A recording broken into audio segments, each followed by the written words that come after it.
نہ جانے کتنے ہی ایسے فائدے اور کتنے ہی ایسے آثار ہیں جو خمس دینے والا جو ہے وہ مسلسل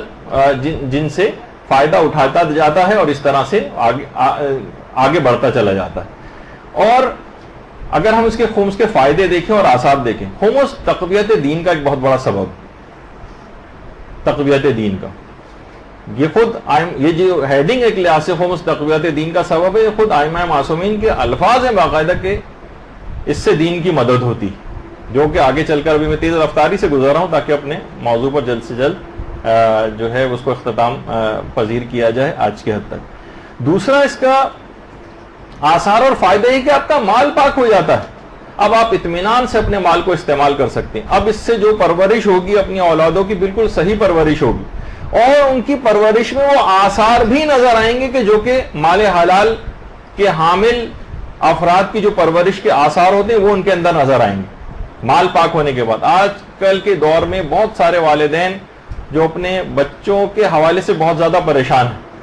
اس میں ایک وجہ یہ کہ شاید کمی معلومات کی وجہ سے کچھ ایسے اموال، جیسے کہ وہ پچھلے خوابوں والی گفتگو کے اندر بھی بات آئی تھی کہ مستحق تک صحیح طور پر جو ہے وہ زکوٰۃ کو پہنچا نہیں رہا تھا، وہ صحیح انداز سے نہیں نکال رہا تھا اور بہت ساری شرائط کا خیال نہیں کر رہا تھا. تو بہت ساری چھوٹی چھوٹی چیزیں ایسی ہیں کہ اگر ہم ان کی ڈیپتھ کے اندر جائیں تو ہم پتہ چلے گا کہ ان پر تو خمس واجب تھا، ہم نکالتے نہیں رہے اور وہی اولادوں کو کھلاتے رہے، تو وہ بگاڑ اور خرابی وہ جو ہے وہ ان کے اندر پیدا ہوتی چلی جاتی. یہ کچھ خاص آواز آ رہی ہے اس طرح کی؟ اچھا ٹھیک. تو مال جو ہے وہ پاک ہو جاتا ہے. اچھا، اسی طرح سے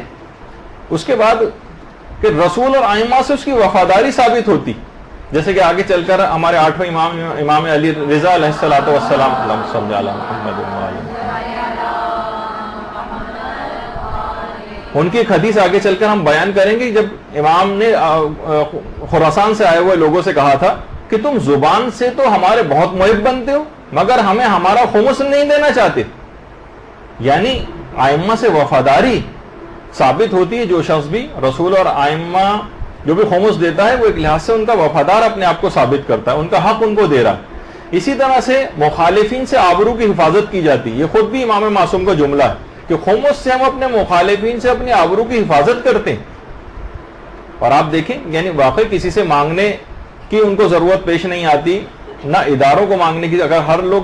تمام افراد صحیح طور پر اپنے اپنے خمس نکال کے اور انہیں جو ہے وہ مرجع تک پہنچائیں تو دینی ادارے اور یہ سب کسی کے سامنے ہاتھ پھیلانے کی ضرورت بھی باقی نہ رہے، نہ سادات کرام کو ضرورت باقی رہے. تو اس سے آبروؤں کی بھی حفاظت ہوتی. اسی طرح سے اجر رسالت ادا ہوتا ہے، یعنی غریب سادات کا جو فقر ہے وہ دور ہوتا ہے. غریب سادات کا ان کی ضروریات جو ہیں وہ پوری ہوتی. آپ سوچیں کہ آپ دماغ میں تصور لے کر آئیں کہ ایک عام آدمی کی جو آپ ہیلپ کرتی ہیں اور مدد کرتی ہیں اس کا کتنا اجر و ثواب بتایا گیا روایت. اور جو شخص ذریت رسول میں سے ہو، جو سادات میں سے ہو، اور سہم سادات سے ظاہر سادات کی ضروریات پوری ہوں گی، یا خمس جو آپ پورا نکالیں گے تو سہم امام سے غیر سادات کی ضروریات بھی پوری ہوتی وہ، لیکن وہ مرجع خود سے اجازتیں دیتا ہے، خود تقسیم کرتا ہے، اس کی اتھارٹی ہوتی ہے. ہم خود سے خیر سہم امام جو ہے غیر سادات پہ خود سے خرچ نہیں کر سکتے کیونکہ اس کا حق ہے. آگے چل کر ہم دلائل سے اس بات کو ثابت بھی کریں گے.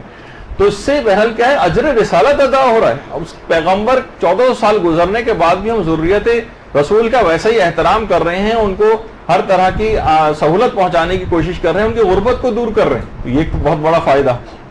اچھا، اسی طرح سے خمس جو ہے وہ گناہوں کا کفارہ ہے. یہ بھی روایت میں آیا کہ جیسے جیسے آپ خمس نکالتی چلی جاتی ہیں ویسے ویسے آپ کے گناہ جھڑتے چلے جاتے ہیں. یہ ایک ایسی ایک چیز ہے جس کا واقعتاً فائدہ آخرت کے اندر ہی حقیقتاً جا کر پتہ چلے گا. اور بہت سی ساری روایت میں اس بات کا تذکرہ آیا کہ خمس دینے سے گناہوں کا کفارہ ہو جاتا ہے. خمس آخرت کے لیے ذخیرہ ہے. اس ذخیرے کو اپنے نامہ اعمال کو جب بھرا ہوا پائے گا اجر و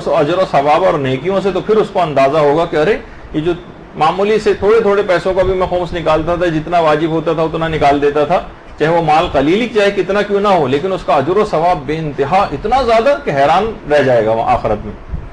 اسی طرح سے خمس جنت کی ضمانت. ہمارے 5ویں امام محمد باقر علیہ الصلوۃ والسلام فرماتے ہیں، اللہم صل علی محمد وہ فرماتے ہیں کہ میں اور میرے والد چوتھے امام، امام زین العابدین علیہ الصلوۃ والسلام، اللہم صل علی محمد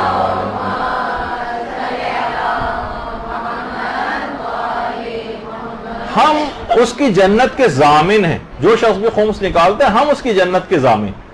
اور خمس دینے سے امام معصوم کی دعائیں ملتی۔ جب بھی ایک روایت کے اندر، جس کا آگے چل کر کافی تجزیہ اس پر ہم کریں گے، کہ خمس نہ دے کر امام فرماتے ہیں کہ خود کو ہماری دعاؤں سے محروم نہ کرو، خمس نہ دے کر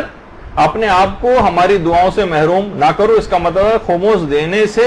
امام کی دعائیں ملتی، اور آپ کو پتہ ہے کہ امام کی دعا ملنے کے معنی ہے کہ یقینی قبولیت۔ امام آپ کے حق میں خود ہاتھ اٹھا کر دعا کر دیں، ناممکن ہے کہ وہ دعا جو ہے وہ قبول نہ ہو، ممکن ہی نہیں۔ اسی طریقے سے خمس ادا کرنا رزق کی ایک چابی۔ کبھی آپ پابندی سے خمس نکال کر دیکھیے، آپ کے خود بخود مال کے اندر اضافہ ہوتا چلا جائے گا۔ خمس بچانے کے طریقے نہ پوچھیے کہ کون سے ایسے طریقہ کار استعمال کیے جائیں کہ ہم خمس جو بچ جائے، اور ہم کسی کو اگر گفٹ کر دیں اور اس گفٹ کو کرنے کے بعد پھر دوبارہ اپنی بیوی سے وہ چیز واپس لے لیں، اور بہت سارے ہیلے اور بہانے سے لوگ سوچتے ہیں کہ شاید ہمارا مال اس سے کم ہو جائے گا۔ خمس رزق کی چابی ہے، امام نے فرمائی یہ بات، خمس ادا کرنا۔ تو یہ ہمارے 8ویں امام، امام علی رضا علیہ الصلوۃ والسلام کا ارشاد، اللہم صل علی محمد وعلی محمد۔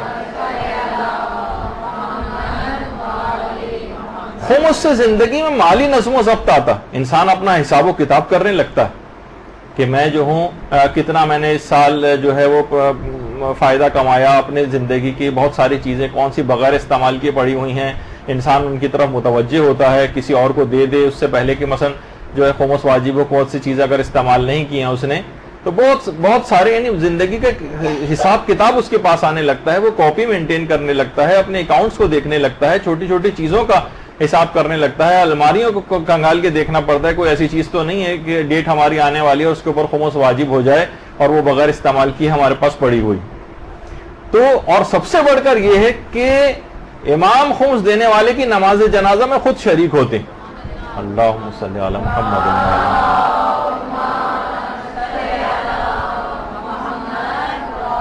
یہ بھی آگے چل کر ہماری آگے گفتگو کے اندر یہ بات آئے گی کہ بی بی شتیتہ والے واقعے میں کس طرح سے انہوں نے صرف خمس دینے کے حوالے سے، بی بی شتیتہ کا واقعہ مشہور ہے نا، تو امام وقت اس وقت خود بی بی شتیتہ کی نماز جنازہ کو ادا کرنے کے لیے خود تشریف لائے۔ تو یہ ممکن نہیں ہے کہ اس وقت کا امام تو تشریف لائے اور ہمارے زمانے کا امام جب ہم مریں اور ہم خمس نکالتے ہیں تو وہ اس موقع پر نہ آئے۔ تو بہرحال اچھا، اب جو خمس نہیں ادا کرتا وہ ایک لحاظ سے غاصبین فدق کی صف میں شامل ہونے لگتا۔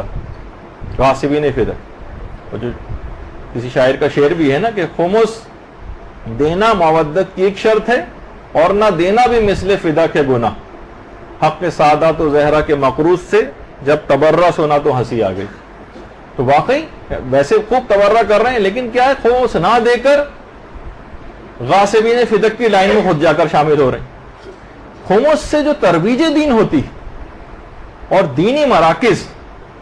جس طریقے سے پروان چڑھتے، بہت سارے افراد ایسے ہیں جو اس طرح کی بہت ساری کتابیں لکھ رہے ہیں اور 4-4 5-5 صفحات صرف خمس کے پر لکھ کر بہت بڑا سوچتے ہیں کہ ہم نے شاید اس مسئلے کو جو ہے وہ حل کر دیا ہے۔ اب میں اس کے بعد اگلی گفتگو میں انشاءاللہ میں وہ تمام کتابیں اور جو خمس کے موضوع پر استدلالی علماء لکھ گئے اور ایک ایک بات کا جواب دے کر چلے گئے، وہ سب کتابوں کے ٹائٹل بھی آپ کو دکھاؤں گا، ان کی سب چیزیں ان کے متعلق بتاؤں گا۔ تو اس طرح سے یہ چیزیں پھیلائی جاتی ہیں کہ بھئی کون سا جو ہے دین کا کام جو ہے خمس سے ہو رہا ہے، یہ سب لوگ خود جو ہے مال بٹورتے چلے جا رہے ہیں اور خود امیر سے امیر تر ہوتے چلے جا رہے ہیں۔ اور ٹھیک ہے، اگر مثلا ایران میں ہوتا بھی ہے تو اور ایران کے علاوہ کسی جگہ کیا استعمال نہیں ہونا چاہیے خمس کو، ہمیں تو کہیں پہ بھی نظر نہیں آتا۔ اس کے تو تفصیلی جواب انشاءاللہ وہ جب بھی آپ سنیں گے، جب اس کا موقع آئے گا۔ تو میں صرف ایک ہلکا سا صرف اشارہ کرتے ہوئے آج گزروں گا، چونکہ اتنا وقت باقی نہیں بچا ہے، کہ دینی مراکز، حوزہ ہے علمیہ، یہ جتنے بھی آپ کو علمی بہاریں اور مجتہدین کرام، یہ جو سب لوگ جو ہے افراد ہم کو نظر آ رہے ہیں، کتنے دینی طالب علم ہیں جو ایران، عراق، شام، لبنان، انڈیا، پاکستان، پوری دنیا میں جتنے ممالک ہیں وہاں پر جتنے مدارس چل رہے ہیں، کیونکہ یہی نوجوان، یہی طالب علم، یہ سب کچھ، خواتین تک کے جو ہے مدارس جو ہیں وہ بھی اس کے اندر ہیں اور مرد حضرات کے بھی ہیں، کہ علمی ایک بہار نظر آ رہی جس سے نظام امامت کا گویا ایک لحاظ سے احیا ہو رہا ہے. تبلیغات کے ذریعے محمد و آل محمد علیہ السلام کی تعلیمات جو پھیلائی جاتی ہیں. ان تمام چیزوں کے حوالے سے اگر آپ دیکھیں تو یہ صرف آپ کے سامنے کہ کس سے کتنے جو دینی مدرسے جو ہیں وہ قائم ہو رہے ہیں خمس کے پیسے سے. معاشرے کے اندر کیسے یہ افراد یہاں پر علم حاصل کریں گے. مجتہدین کرام مسلسل سمجھیں کہ علم کے حوالے سے مسلسل کام کرتے چلے جا رہے ہیں. خواتین کے کتنے مدارس ہیں جو ہیں اس سلسلے کے اندر کام کر رہے ہیں, تاکہ ورنہ ان کی اگر آج ہم خمس کے سلسلے کو ختم کر دیں تو آپ سوچیے کہ تمام افراد یہ کہاں سے, کیونکہ ان تمام چیزوں کے لیے اخراجات چاہیے, یہ چیزیں کہاں سے ضروریات ساری پوری ہوں گی. یہ جو طالب علم مختلف علاقوں میں اور حوزہ علمیہ کے اندر اور جو یہ سب افراد جو ہے یہ پڑھ رہے ہیں اور ماشاءاللہ سے جو ہے وہ پھر بڑے بڑے مجتہدین کی, یہ مثلا آیت اللہ مصطفیٰ خمینی, امام خمینی کے جو بیٹے تھے اور اس کے بعد ان کو شہید کر دیا گیا تھا عراق میں, تو پھر آہستہ آہستہ یعنی یہی جو طالب علم ہوتے ہیں یہ بڑے علماء بنتے ہیں. اور پھر جو ہے تبلیغات کے سلسلے میں تمام لوگوں کے سوالات کے جوابات اور جتنے بھی مدارس ہیں اگر آپ یہ دیکھیں علماء کی پھر میٹنگز ہوتی ہیں, استفتاحات جو ہے وہ تبلیغات کے سلسلے میں ان کی میٹنگز ہوتی ہیں, اور مراجع جو ہیں وہ مسلسل لوگوں کی خدمات جو ہے وہ انجام دیتے رہتے ہیں. اور علمی ایک تمام چیزوں کے لیے پیسہ درکار ہوتا ہے, اور شریعت اسلام نے جب بھی اس مسئلے کا شروع ہی سے خیال رکھا کہ کہاں سے ساری ضروریات پوری ہوں گی. آیت اللہ بہجت ہیں آپ کے سامنے, اس سے پہلے شیخ جواد تبریزی تھے آپ کے سامنے. چھوٹے چھوٹے بچوں کے مکتب اور مدارس آپ خود دیکھتی ہیں کہ یہ معاشرے کے اندر کام کر رہے ہیں, یہی بچیاں جو چھوٹی چھوٹی ہیں خود, اور آپ تمام افراد خواتین جو یہاں پر بیٹھی ہوئی ہیں, یعنی اس کے اندر بہت بڑا ایک حصہ جو ہے خمس کا ہے کہ کس طرح سے یہ تمام ادارے تشکیل پاتے ہیں اور معاشرے کے اندر جو ہے وہ ہم کو کام نظر آتا ہے. چھوٹے چھوٹے بچوں کے حوالے سے جو ہے وہ مدارس ہیں, چھوٹے چھوٹے بچے جو ہے چیزیں سیکھ کر پھر آگے جو ہے وہ جاتے ہیں. ورنہ تمام کے تمام اگر آج یہ سلسلہ موقوف کر دیا جائے, جیسے کہ یہ سارے افراد چاہتے ہیں کہ کسی طریقے سے ایک معاشی بائیکاٹ کی ایک فضا پیدا ہو جائے اور یہ ساری تبلیغات رک جائیں, اصل میں ان کا ہدف یہی. اچھا صرف مدارس نہیں, لائبریریاں کتنی ہیں, آیت اللہ مرشی نجفی کی لائبریری مثلا قوم کے اندر, کتنا علمی استفادہ ان سے, تو یہ سب خمس سے جو ہے ممکن. کتنی بڑی بڑی لائبریریاں ہیں, تو کہتے ہیں ہمیں کہاں نظر آتا ہے. بھئی آپ آنکھیں کھول کے نہیں دیکھتے, آپ نے آنکھیں بند کر رکھی ہیں بغض مراجع میں اور علماء دشمنی میں, فقہا دشمنی میں, اس وجہ سے آپ کو چیزیں نظر نہیں آتی. آستان قدس رضوی جو اس کی نہ جانے کتنے ممالک تک کے اندر اس کی ان کی لائبریریاں جو ہیں, انڈیا تک کے اندر ان کی شاخیں قائم, کتنی بڑی لائبریری ہے امام رضا کی. اس طرح سے اور چھوٹی چھوٹی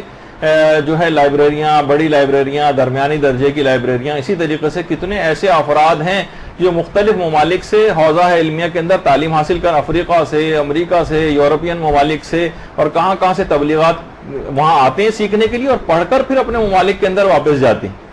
تو آپ نے دیکھا کہ کسی بھی آج تک یہ وجہ ہے کہ کوئی ظالم بادشاہ بھی کبھی ہمارے مہاراجے کے سر کو نہیں جھکا سکا, اور کسی لالچ سے بھی یہ لوگ کبھی ان کو لالچ بھی نہیں دیا جا سکا. یہ سب کیسے ہوا؟ یہ مالی استقلال سے حاصل ہوا. مہاراجے نے ہر زمانے میں ہر قسم کے دباؤ کا مقابلہ کیا اور کسی بھی معاشی استحصال کو خاطر میں نہیں لائے. اب دیکھیں سب سے بڑی چیز ہوتی ہے کسی بھی ملک کی یا کسی بھی ادارے کی, اس کی معاشی اور اقتصادی کمر کو توڑ کے رکھ دیا جائے. آج آپ کو نظر آ رہا نا ایران پہ دیکھیے, ابھی انہوں نے فوجی حملہ نہیں کیا, لیکن کیا ہے معاشی اور اقتصادی پابندیاں لگا کے اس کو گھٹنے ٹکوانا چاہتے ہیں. لیکن ماشاءاللہ وہ کس طریقے سے جمع ہوا کھڑا ہے, خدا پر توکل اور جو ہے وہ ائمہ اہل بیت کی جو ہے تعلیمات پر عمل کرتے ہوئے ملک نے کیسے ان تمام ظالموں کے سامنے قیام کر رکھا ہے, یہ آپ کے سامنے. تو اس کے اندر جو مالی استقلال حاصل ہوتا ہے یہ خود ایک بہت بڑی چیز ہے. تو یہ ان کو باطل کو بھی پتا ہے کہ ایک بہت بڑا ذریعہ ہے ان لوگوں کو جھکانے کا, اور اسی کے اوپر جب ان کے پاس طاقت ہوتی ہے تو وہ ویسی سینکشنز لگاتے ہیں اقتصادی اور معاشی تاکہ کمر ٹوٹے, اور جہاں پر وہ نہیں لگا سکتے وہاں پر کتابی صورت میں, علمی صورت میں, پمفلیٹوں کی صورت میں, تاکہ لوگ کسی طریقے سے خمس دینا بند کریں. اور یہ تمام تبلیغات اور یہ جو معاشی استحکام اس لحاظ سے تبلیغی شعبے کو حاصل ہوتا ہے, یہ ان کی اس شہرک کو ہی کاٹ دیا جائے جو معاشی شہرک ہے. تو اچھا جو خمس دیتے ہیں اس کے مقابلے میں انہیں بھی معلوم ہے یہ بات کہ یہ خمس جو ہے یہ محمد و آل محمد علیہ السلام کی علوم کی ترویج میں استعمال ہوتا ہے. اور یہ جو ہم پیسہ دے رہے ہیں گویا یہ اس بینک اور سمندر میں جا کر مل جاتا ہے کہ جہاں سے وہ تمام تبلیغات جو ہے ہو رہی ہیں جس پیسے سے. اور جو لوگ ادا نہیں کرتے یا لوگوں کو مثلا مس گائیڈ کرتے ہیں فقط اور روکتے چلے جاتے ہیں ان کو, تو فقط وہ ایک گناہ ہی نہیں کر رہے کہ بھائی چلیں بہت سارے گناہ ہوتے ہیں, گناہ نہیں, وہ غاصبین فدق کی لائن میں شامل ہو رہے ہیں, وہ دین کی عمارت کو ڈھانے میں اپنا کردار ادا کر رہے ہیں. غرض یہ جملہ بیان کیا جاتا ہے کہ خمس کی مثال اس شجر طیبہ کی سی ہے کہ جس کی شاخیں آسمان کو چھو رہی ہیں. اور اب دیکھیں غریب سادات ہر زمانے میں موجود ہوتے ہیں, ان کی تعداد کروڑوں میں, زکوٰۃ آپ ان کو دیتے نہیں, جنگیں کوئی روز روز ہوتی نہیں کہ جس میں سے مال غنیمت میں سے پھر خمس نکال کے مثلا ان کو دیا جائے. اب یہ صورتحال ہے کہ نہ تو ہم ان کو خمس دے رہے ہیں کیونکہ ہم یہ کہہ رہے ہیں کہ آوازیں لگنا شروع ہو گئی کہ غیبت امام خمس معاف ہے, جس پہ ہم آگے چل کر ہماری پوری گفتگو جو آئندہ کلاس ہوگی اس میں ہوگی یہی, اس کے خلاف دلائل پر. اور بعض غالی نما حضرات تو مثلا بہت سارے مستحب صدقات کو بھی سادات کے اوپر حرام کر دیتے ہیں. اب وہ بیچارے نہ غیر سادات سے جو ہے مثلا فطرہ لے سکتے ہیں, نہ مثلا بہت سے افراد ان کو کہتے ہیں کہ رد مظالم بھی نہ دیا جائے, اور جناب نہ زکوٰۃ دی جائے گی نہ خمس دیا جائے گا, تو ایک لحاظ سے ضروریت رسول کو ایک سزا دی جا رہی ان کے اولاد ہونے کی وجہ سے, اور گویا لگ رہا ہے کہ معاشی بائیکاٹ کیا جا رہا ہے ان کا. تو یہ تمام چیزیں جو آپ کو سمجھنا پڑیں گی, اور یہ تیز رفتاری کے ساتھ اس پر کام ہونا شروع ہو گیا. آپ کے علم میں یہ باتیں یوں لانا ضروری ہے کہ خواتین زیادہ تر عام طور پر اس طرح کی چیزوں میں انٹرسٹ نہیں لیتی, لیکن بعد میں جب وہی خواتین اپنے ان کے گھر میں نوجوان لڑکے باہر نکل رہے ہیں, افراد باہر نکل رہے ہیں, آفیسز جا رہے ہیں, ایسے افراد سے ان کا رابطہ ہوتا ہے تو وہ نظریات کے حاملوں کے گھر واپس آ رہے ہیں, خمس نہیں نکال رہے. اب وہ پریشان ہوتی ہیں کہ بھئی یہ تو ہماری اولاد اسی طریقے سے ضائع ہوئی چلی جا رہی ہے اور جو ہے وہ مال حرام ان کے اندر جا رہا ہے, پھر پریشان ہوتی ہیں. تو ظاہر معلومات اتنی انف ہوتی نہیں ان کے پاس, اتنی کافی معلومات کی جس سے ان کو جوابات دیے جا سکیں. اس وجہ سے بھی آپ کو یہ سب باتیں بتائی جا رہی ہیں.